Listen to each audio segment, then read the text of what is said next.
Well, as always, there's always fresh trees down across the trail. This one I looked at the other week. Now, ironically, last year I cut that one out, and now there's another one fallen in almost the same place. This one has a lot of small branches on it, so I need to clear all of those off first. As you can see, we've had a lot of cows down here. They make a trail up through the side. So my theory is, if I cut this one here, clear all the branches off it first, because that's safety, and then I'll cut it probably there and then somewhere up near the stump, and I should hopefully be able to roll that one around because I've got a little bit of downhill. So unfortunately I have to cut that tree pretty much from this side. Now today I have my big saw, Katanaboy 500, and I have my 2000, both of which these saws are absolutely amazing saws. I mean, if you've never used one of these saws, they're just stunning. Yeah. The restrictions for using chainsaws down here, you have to have all the courses and all that kind of stuff, and using a chainsaw out here on my own would not be a great thing. I don't believe in all that kind of stuff. It's that's just an accident waiting to happen. So what I will do is I will get this set up. I will clear off a whole bunch of these little branches, and then I shall get back there. So what I'm going to do here is clear off a whole bunch of these smaller branches with the 2000, because this saw is way capable of taking off these. Now, if you've got a tree like this, try to leave the underneath branches on, because that's also helping support the tree. So all these other little ones,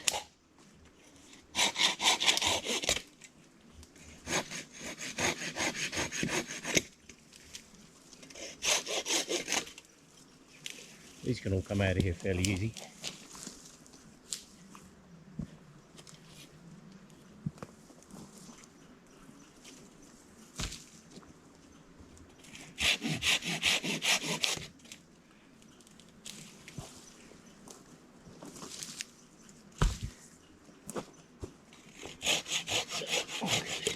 It's not doing anything, but it's in my way.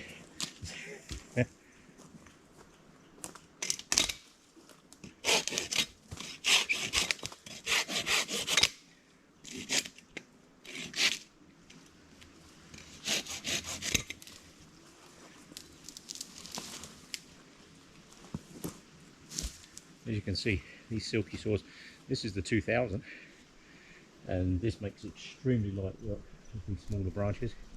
The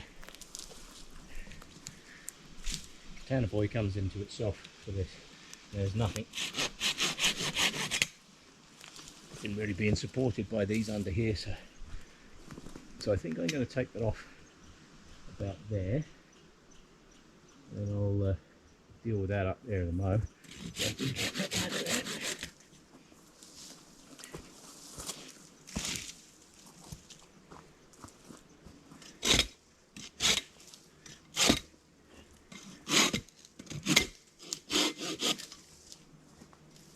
Like I say, if you've never used one of these saws, they cut like a baby chainsaw. These things are insane. There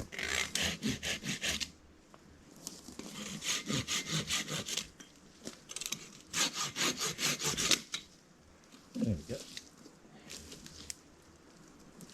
So what I want to do is whip that off about there. There's some more of these off up here for safety, I guess.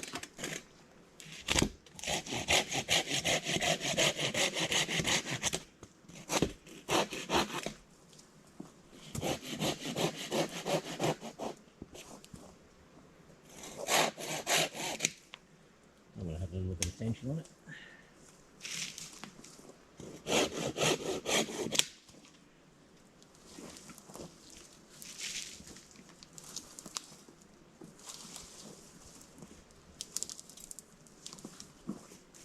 Golden rule if you're doing this stuff is, now I've removed a lot of branches off this, never be tempted to go underneath that tree, because this tree can do whatever it wants whenever it wants, and probably will.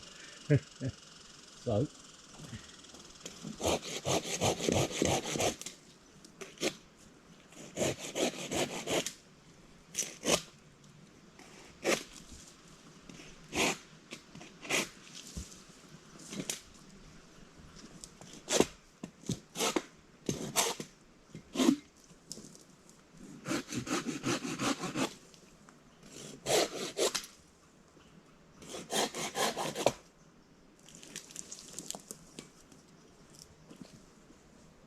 Right.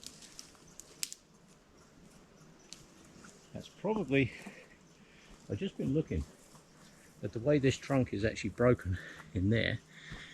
If I was extremely lucky and this tree's not too heavy, I might be able to cut it here just the once and drag it round that way. That would save me a lot of work. Right, so let's put the little guy away. Let's get out the big guy. It's always a good idea to have two saws with you as well, because if this one gets stuck, I can cut it free with that one. Now, this tree, if you look at it, it's bent down. So a little bit of safety. I always put a top cut, and then I'm going to cut this one up from underneath. Now, the Silky 500, I see people swinging these things around like ninjas, and so it's not a toy. And I've had this thing a year or more now, and this thing still cuts like crazy. These teeth, insanely sharp. This is actually amazing. So always make sure that the lock thing is wound in, so you do not want that closing on your hand, especially out here. This is about 4 or 5 kilometers down a trail that's not really used a great deal, but it should be used more than it is. But people don't use it if there's too much deadfall, so I'm going to cut this one out of here. So my plan is to get everything out from under my feet. So if you're cutting a tree like this, it's a good idea, put a top cut in it, gives the tree somewhere to go, and then cut up from underneath. Now with a chainsaw, I could just come up from underneath in one go. I could literally with a chainsaw come straight up through there, no problem whatsoever. However, when you cut by hand, it has to be a little bit different. So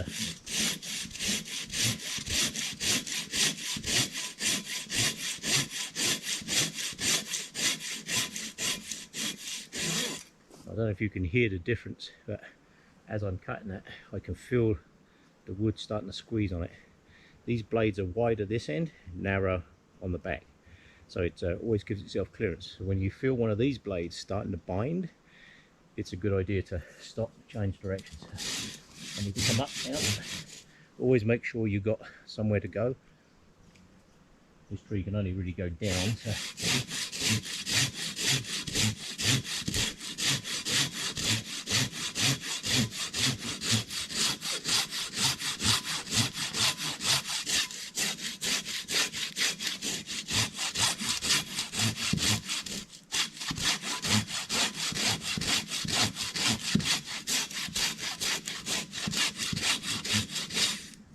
listen to the tree too, because that tree's starting to creak, so it hasn't got much more before it goes.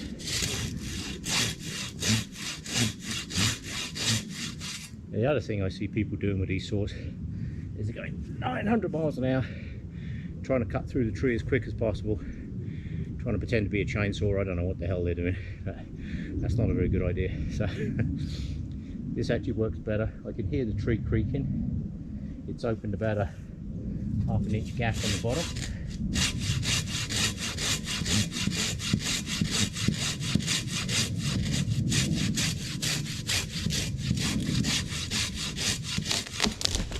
And there she goes. Yeah.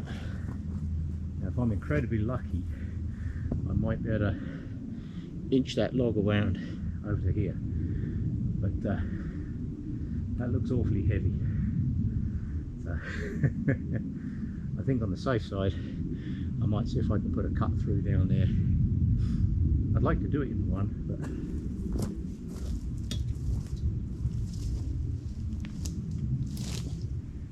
ooh, that is a very heavy tree. No, I'm out on my own, not safe. Cut it again.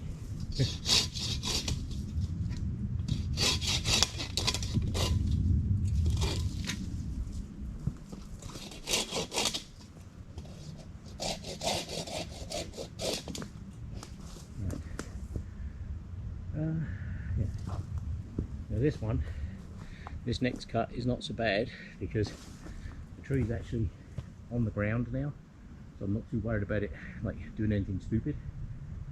But I may still have to cut it from this side because it's going to tend to want to roll down the hill that way.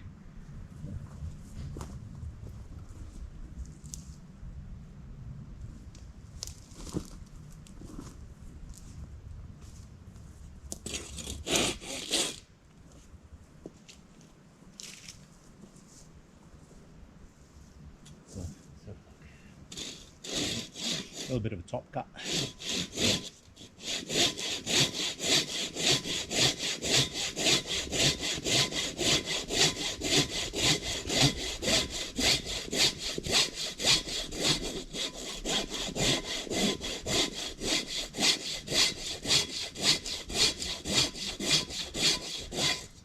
Hear that start to change again. Might get a little bit more on that back edge. No.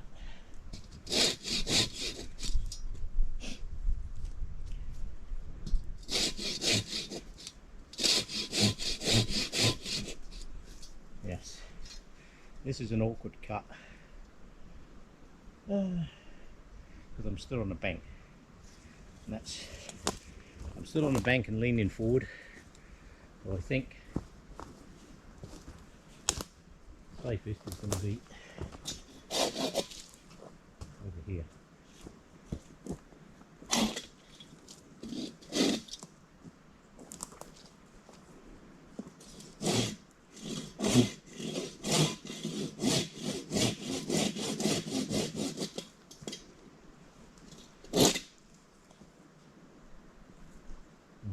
So, bottom end of that tree is really split out, so I don't want to be anywhere near that. But I think if I can complete the cut here,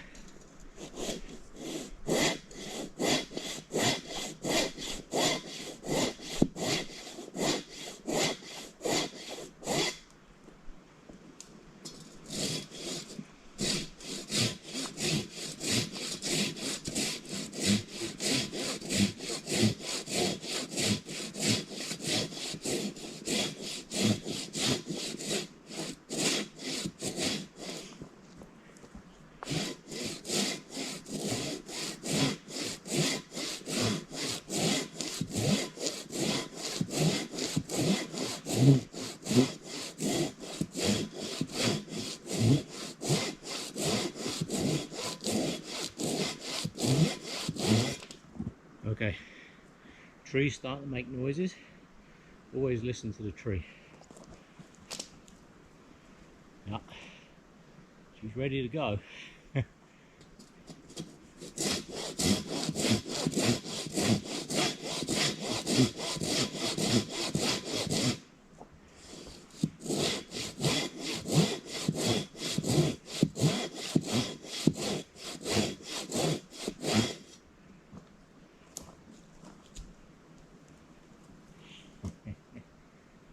Hanging on by literally that much.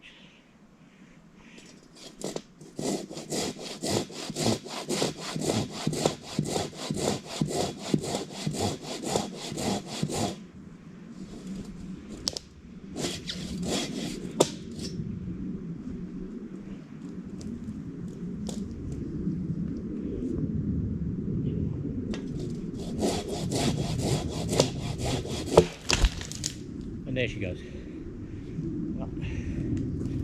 Right. And that is how you wear yourself out on a Sunday morning, walking in the forest. And unfortunately, looking down that way, there's about 4 or 5 more down there like that. But this saw, Silky 500, absolutely fantastic saw for this kind of stuff. I mean, you can bring a chainsaw down here and all that, but again, you'd want to have 2 or 3 people with you. You need all your protective gear. You're carrying a very heavy saw and fuel. Even if you have one of these electric ones, you're still carrying batteries and stuff. But once you're out of fuel and once you're out of batteries, now what? You're now carrying a whole bunch of dead weight. This thing, if I get the balance right, this thing weighs nothing. So I can cut wood with this all day. All I need is food. Yeah, so another one done. So I should now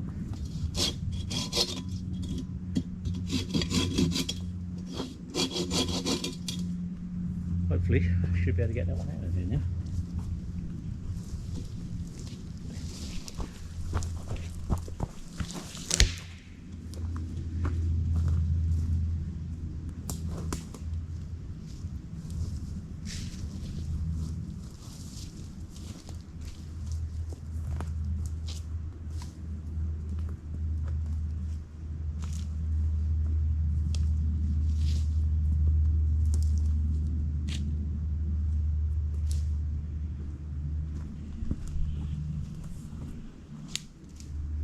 There it is, done and dusted.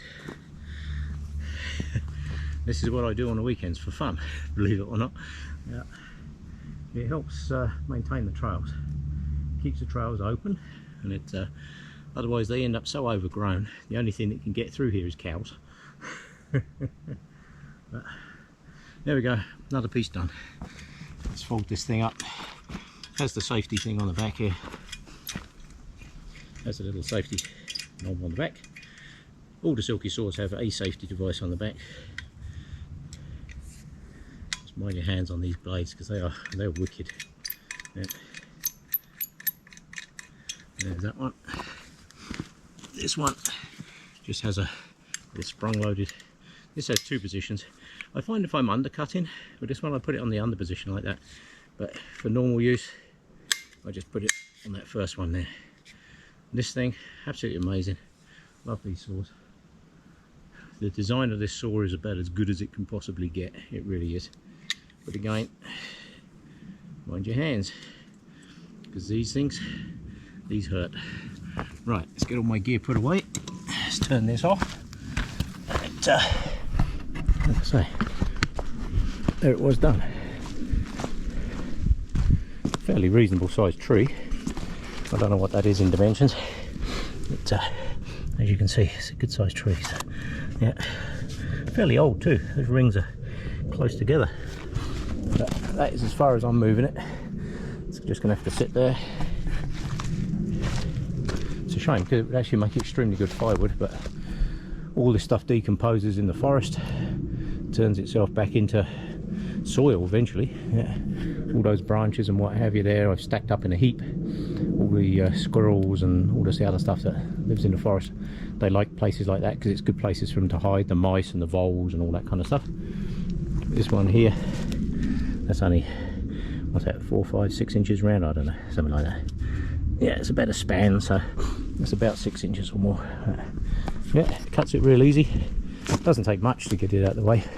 I know that there's two more down that way that are way too big for me to cut. They're about twice the size of the one I just cut, and that's too dangerous. That size log there, that's about as big as I go. I don't like to go too much bigger than that. I will if I absolutely have to, but I don't like to. Like I say, I cut that one out of there last year, and now this one this year. It helps keep the trails open, keeps all the stuff moving. Right, time for me to pack up and move on to the next one. Well, this is the next mess. There's one very large tree in there, and there's about 4 or 5 smaller ones. So what I'm going to do, I'm not going to bore you all to death with clearing out all the little branches off that one, but I'm about to clear off all the little branches on that one, and then see what's left of the trunks. Once I get all that garbage off of there, I'll see what's movable and what isn't. I always have a saying, you know your limit, stay within it. If I think it's too big, because there are still some hanging up over there that are in the process of falling down. Always remember that a tree is in the process of falling down unless it's actually sitting on the ground. Even then it can do weird stuff. But quite often when I'm cutting branches or logs like this, you'll see that I leave some of the branches sticking out a foot or two. And the reason I do that is because if it hits the ground and it's in a position where it might want to roll, then it doesn't roll very well when it's got big branches sticking out the side of it. But if you cut it off so it's dead smooth, sometimes they can actually roll. So let me get around the other side of this lot, clear off a whole bunch of these little ones, and I'll see what I'm left with. So here's a prime example of knowing when it's time to be careful, because a lot of these in here, I've just cut out a couple of the other side of there. Let me get up in here, I'll show you. The other side of this mess, we just cut out a bunch, but we've got 4 or 5 trees in here, all manageable sized trees. However, I'm going to get out from underneath that tree. I want to show you something. Those trees, the roots of those trees are entangled in these ones above my head, and that one there is completely rot. So if I start disturbing those trees on the ground, I'm out here without a spotter. The top of that long thin one there probably only weighs 40-50 pounds, but it's falling 40-50 feet. So if I'm down in there cutting and I move something and that one decides it's coming down, hey presto, I'm wearing a tree. never a good idea. So what I'm going to do, you can actually get around the end of that tree over that end. What I'm going to do is cut a nice hole through there so it's easy to get through.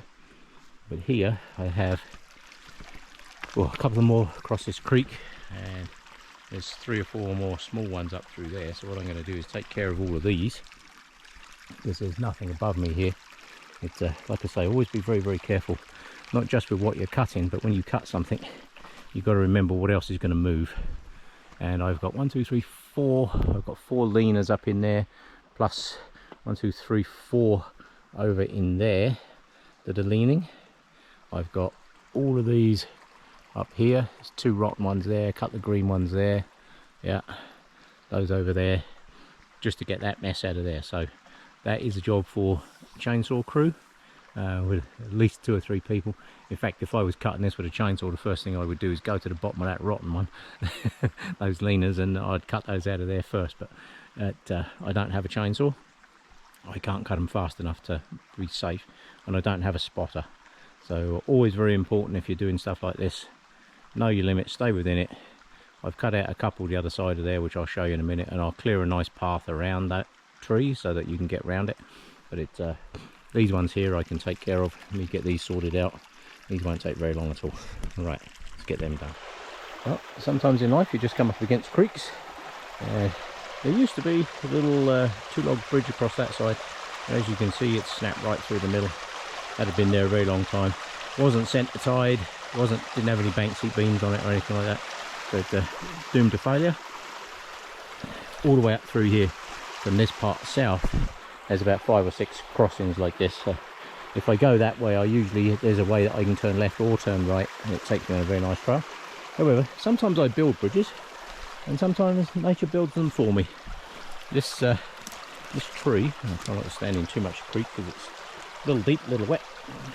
This tree has fallen exactly in the right spot. It's a good sized tree. I've just cleared all the branches off the top, so I can now actually walk across the top of the tree. See? What I do is I leave the sticky up side ones like that, the good strong ones. Leave those, they make nice handholds. Clear all the ones off that you could trip over all the way across. Hey presto, I've got a bridge. Sometimes I have to build them, sometimes nature builds them for me. But, right, so that is as far as I'm going on this trail today. I'm about 6-7 kilometres in, I guess. So I've got about 6 or 7 kilometres to go back. I cleared out a whole bunch down through here. I want to clear a little bit of a path off the side. I cleared these out the other year. It's quite amazing. And then next year I'll come back, and sure enough there'll be a bunch more. So I'll just cut this one out of here. God, this tree smells nice. This one, it's an old dead tree. It's not overly big, but God, it smells nice, I tell you. Yeah, so I just put the bits on the side there. It was a bit of a wandering trail starting to come through there. So the cows will make their own trail, but this is actually a trail. This used to be a flat trail, but in 2013 we had the floods come through and made quite a mess down through here. So which actually resulted in this entire trail being rerouted, which is why a lot of people don't use this one now. It's a shame because it actually goes to some very nice places, and it's, which is why I maintain it as much as I can. You know, I can't perform miracles, but it's I cleared out a couple of small ones on the side here. But it's such a nice area down through here, and there's many trails off to the sides that you can go. So there was a big one across here, so there wasn't a lot I could do with that one, so I cut that one out and made a short log bridge. Yes, this one's what I call a stepping log. Step on the logs and get over the wet bit. There you go. Whole bunch of little ones. This is that mess that I'm not really going to tackle because there's too many bits above it that could really cause me some serious problems. So what I'm going to do, see, this is what cows do. You look at this, you would not think that this was done by cows, but it was. Right? They will literally bulldoze their way through the trees because that's how they want to get through. So what I'm going to do, and there's nothing above me here, so I'm going to clear out a bit of this mess in here, see if I can make this a little bit more walkable, because it's only just around these little trees, and then everything will be good. Right, let's see what I can do.